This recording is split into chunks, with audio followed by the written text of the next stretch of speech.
Aujourd'hui en France, les grands spécialistes du loup ne sont plus les scientifiques, et j'ai entendu en parler. Aujourd'hui, c'est les éleveurs et les bergers.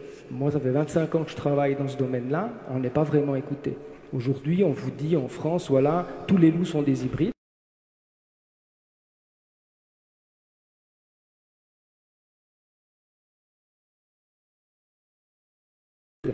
Jusqu'à l'Assemblée nationale, puisque des députés reçoivent des éleveurs qui prétendent ça.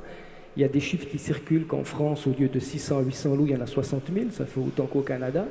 Et puis on vous dit que les loups sont réintroduits, puis on vous dit que les loups sont en train d'attaquer les humains.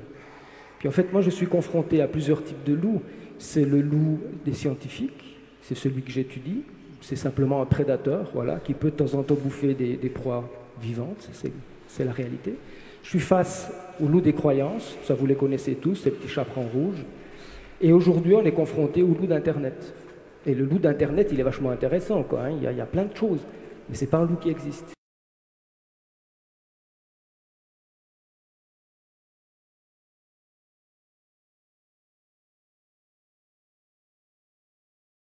Moi, quand je rentre le soir, moi, j'ai pas de télé, mais admettons que j'ai une télé, moi, je me mets, je regarde la télé, c'est super, je vois mes gamins.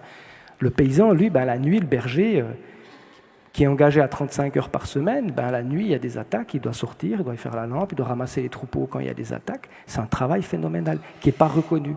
Et ça, c'est le premier point, c'est qu'il y a un manque de reconnaissance de ce que ces gens vivent. Et là-dedans, on a des groupuscules,